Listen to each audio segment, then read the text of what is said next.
గురువుగారు, ఇది వివాహాలు చేసేటప్పుడు కొంతమంది జాతకాలు చూపిస్తూ ఉంటారు. కొంతమంది అని కాదు, అందరూ చూపిస్తూ ఉంటారు. జాతకాలు చూపించిన తర్వాతనే, జాతకాలు కలిసిన తర్వాతనే వివాహం చేస్తూ ఉంటారు. అంటే ఈ జాతకాలు చూసే క్రమంలో 36/18 ఉండాలి అనేసి అని అంటారు, 18/36 ఉండాలి అనేసి అని అంటారు. కొంతమందికి ఉండొచ్చు, ఉండకపోవచ్చు. అలాగే లవ్ మ్యారేజ్ చేసుకునే వాళ్ళు కూడా చాలా మందికి ఉండకపోవచ్చు, ఇవన్నీ చూసుకోరు కాబట్టి. అలా చేసుకున్న వాళ్ళు కొంతమంది కలిసి ఉంటారు, కొంతమంది విడిపోతారు. అలాగే ఇప్పుడు జాతకాలు చూపించి కూడా పెళ్లి చేసుకున్న వాళ్ళు విడిపోవడానికి అసలు కారణం ఏంటి? అసలు నిజంగానే దీన్ని నమ్మచ్చా, నమ్మకూడదా? చెప్పండి. శ్రీమాత్రే నమః, శ్రీ గురుభ్యో నమః. మంచి ప్రశ్న, కానీ కొంచెం డెప్త్ క్వశ్చన్ ఇది. మీరు జాతకాన్ని నమ్మే వాళ్ళైతే ఖచ్చితంగా ఇది మీకు ఉపయోగపడుతుంది. ఫస్ట్ పాయింట్ వైజ్గా మాట్లాడుకుందాం. పాయింట్ నెంబర్ 1, మనకు గణాలు అంటారు. 18 గణాలు, 22 గణాలు, 21 గణాలు, 23 గణాలు, అలా 18 గణాలు మినిమం కలిస్తే వాళ్ళకు వివాహం చేసుకోవచ్చు. బాగానే ఉంది ఇక్కడ దాకా. ఇలా చేసుకున్న తర్వాత కూడా కొంతమంది ఊర్లలో ఉండే వాళ్ళు ఏం చేస్తారనంటే వాళ్ళ యొక్క గణములు కూడా కలవాలి అంటారు. అంటే అమ్మాయిది రాక్షస గణం, అబ్బాయిది మనుష్య గణమైన, అమ్మాయిది రాక్షస గణం లేదా దేవతా గణం అయితే వాళ్ళకు ఎప్పుడు చిరుబుళ్ళాడుతూ కొట్లాడుతూ ఉంటారని కొంతమంది అంటారు. మన జ్యోతిష శాస్త్రంలో ముఖ్యంగా చెప్పబడింది ఏంటంటే, బ్రాహ్మణులకైతేనేమో మనకు ఖచ్చితంగా రాశి కూటమి కలవాలి, రాష్ట్రాధిపతులు శత్రుత్వం లేకుండా ఉండాలి. ఇప్పుడు అమ్మాయిది వచ్చేసి గురు రాష్ట్రాధిపతి, అబ్బాయిది వచ్చేసి శుక్రుడు అనుకోండి, లేదా అబ్బాయిది వచ్చేసి బుధుడు అనుకోండి. వాళ్ళిద్దరికి కనుక గ్రహ మైత్రి లేదనుకోండి, వాళ్ళకి ఎన్ని గుణాలు కుదిరినా సరే వివాహం చేసుకుంటే మంచిది కాదు.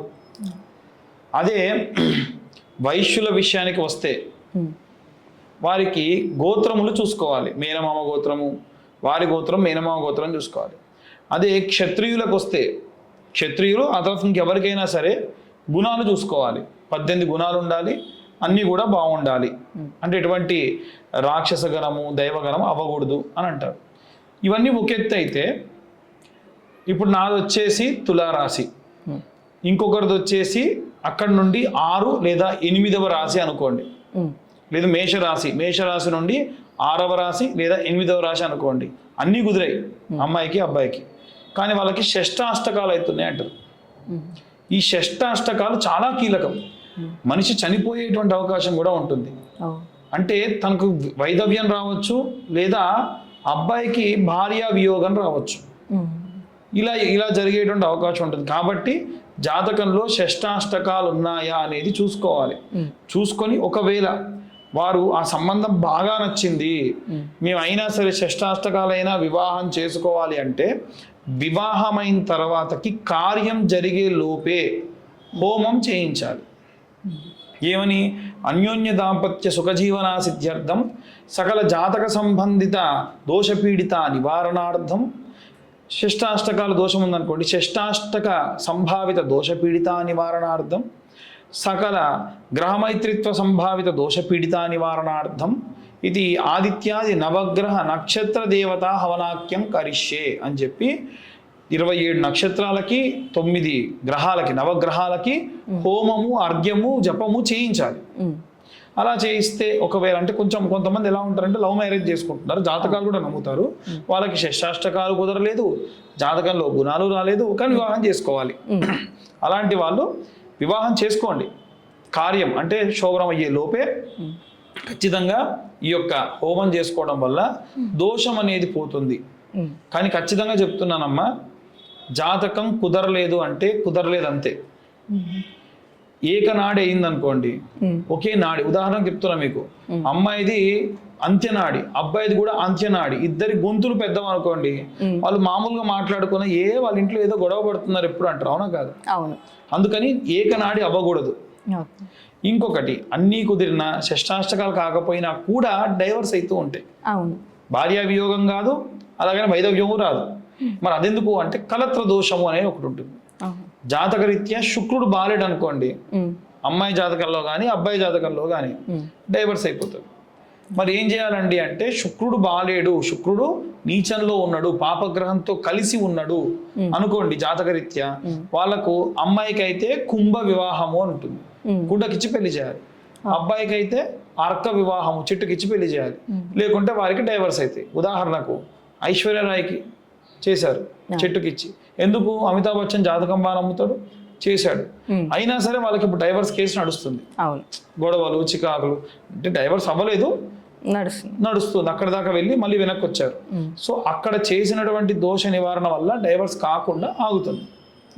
ఇలా జాతకరీత్యా మనం ఎన్నో రకాల వర్షన్స్, ఇప్పుడు నేను చెప్పింది కొంత వర్షనే. ఈ జాతకం అనేటువంటిది సముద్రం కాబట్టి ఎన్ని కోణాలు ఉంటే అన్ని కోణాలతోని చూసి అష్టదిగ్బంధనము అంటే 8 రకాలైనటువంటి రెమెడీస్ చేసుకొని సంతోషంగా ఉండాలంటే వివాహం చేసుకోవడం మంచిది. అన్నిటికంటే ముందు మనిషి ఇక్కడ ఆలోచనలో బాగా గట్టిగా ఉండాలి, మేనేజ్ చేసుకోవాలి. కష్టాలు వస్తాయి, కష్టాలు వచ్చినంత మాత్రం వివాహానికి ముందు బాగున్నాం, వివాహం అయిన తర్వాతకి మావోడింది ఇట్లా మాట్లాడట్లేదు, మాది లవ్ మ్యారేజ్ అని కూడా అనుకుంటారు. ఇంకొంతమంది ఏమంటారంటే గొప్ప గొప్ప సాధువులు వాళ్ళు ఏం చెప్తారనంటే everything is fair in love and war. ప్రేమలో కానీ యుద్ధంలో కానీ రూల్స్ రెగ్యులేషన్స్ ఉండవు, వివాహం చేసుకోవచ్చు అంటారు. కానీ అలా చేసుకున్న వాళ్ళు కూడా పాపం బాగా ఇబ్బంది పడ్డ వాళ్ళు ఉన్నారు. కాబట్టి మినిమల్ ఇవన్నీ కూడా చిన్న చిన్నవే, పెద్దవేం కాదు. కాబట్టి చేసుకోవడం అనేది చాలా మంచిది. దానివల్ల డైవర్స్ అనేటువంటిది కాకుండా ఆగుతుంది. నిజంగా గురుగారు, చాలా మంది కలిసి ఉండాలి అని ఉన్నా కూడా కొంతమంది పేరెంట్స్ వల్ల కావచ్చు, లేదంటే ఇంకా ఏ ఇతర ఇబ్బందుల వల్ల కావచ్చు, ఫైనాన్షియల్గా కావచ్చు, ఇలా కరెక్ట్గా లేకుండా ఇబ్బంది పడుతూ ఉంటారు, విడిపోవడానికి రెడీగా ఉంటారు. లవ్ మ్యారేజ్ చేసుకున్న వాళ్ళు అయినప్పటికీ కూడా ఇబ్బంది పడి కష్టపడి ఎందుకు ఈ బాధలు అనేసి విడిపోతూ ఉంటారు. అలాంటి వారు ఇలాంటి చిన్న చిన్న రెమెడీస్ పాటించడం ద్వారా జీవితం ముందుకు మంచిగా సాగుతుంది, అసలు ఎలాంటి విడిపోవడానికి తావు ఉండదు అనేసి చాలా చక్కగా వివరించారు గురువుగారు. ధన్యవాదాలు.